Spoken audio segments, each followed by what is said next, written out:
Well, I think in the treatment of the elderly patients, it's now very important to define whether these patients are fit, unfit or frail, because that dictates your treatment. When patients are fit, you might even proceed to an autologous stem cell transplantation, but when your patient is unfit or frail, you will have to adapt the therapy. So we have available a tool to define whether patients are unfit or frail, and that's the International Myeloma Working Group Frailty Score.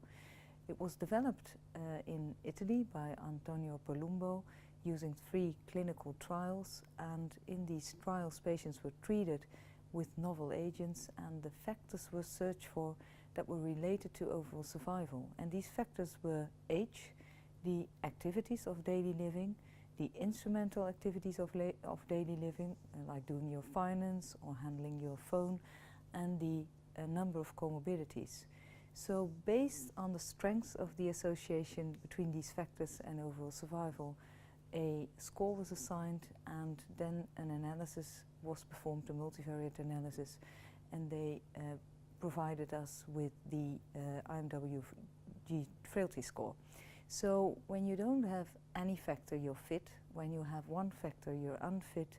And when you have a score of 2 or more, you are frail. And like I said, that dictates your choice of therapy. So when you have fit or unfit patients, you urge for a treatment which results in a good efficacy with limited side effects, of course, because that's important for everyone. And then VMP and RD are standards of care. But we go further in these patients. When combining VMP and RD, the progression-free survival increases from approximately 25 months to approximately 32 or even 35 months. That has been shown by the PETIMA study combining VMP and RD. And also the SWOG trial investigated a combination of a proteasome inhibitor and an IMiD. So they investigated an induction therapy with VRD, which is bortezomib, lenalidomide, dexamethasone, versus RD, and both arms there was a continued treatment with RD until progression. And it was found that the progression-free survival with VRD followed by RD until progression, so 8 cycles of VRD, resulted in a superior progression-free survival and overall survival. So therefore I think that for the rather fit patients you would proceed with a combination therapy of an IMiD and a proteasome inhibitor, and that will be registered hopefully in short notice. And otherwise you have VMP and RD. For the frail patients it's different. It's known that frail patients experience side effects, and these side effects lead to discontinuation of therapy. In the VISTA trial it was 34%, not specific for the frail, but that might be even higher. We don't know specifically for frail. And we did a study in the Netherlands, the HOVON 123 study, combining bortezomib, melphalan and prednisone, a dose-adjusted VMP regimen, so only once weekly bortezomib and a lower dose of melphalan, and we experienced that the discontinuation rate in the frail patient was approaching 50%.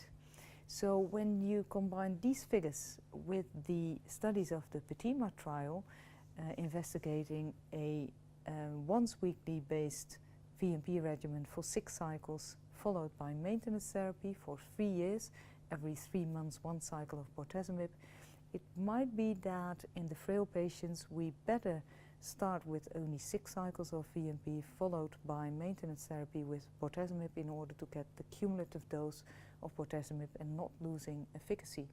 So the PETIMA trial did a non-head-to-head comparison in their trial with once weekly bortezomib as compared to the VISTA trial twice weekly, and they found that the overall survival was similar, so you're not losing efficacy, and the progression-free survival was even higher, and the discontinuation rate was much less, and also the neuropathy was much less with the once weekly dosing. So for the frail, I think it's important to start therapy non-intense and continue the therapy for a longer period of time in order to maintain the efficacy of the treatment.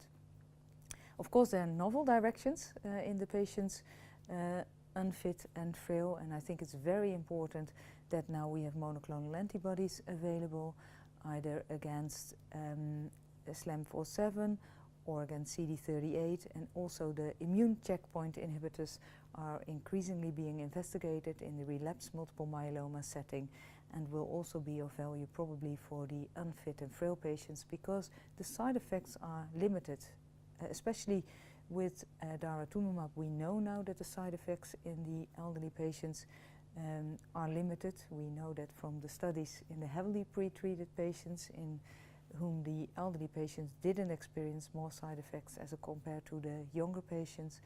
And now there are several studies running with RD VMP schemes, either plus or minus the monoclonal antibodies, daratumumab, but also elotuzumab. There are studies using ixazomib, and I think now several drugs will become available with limited side effects, increasing efficacy also for the unfit and frail patients with multiple myeloma, and so there's a bright future for these patients.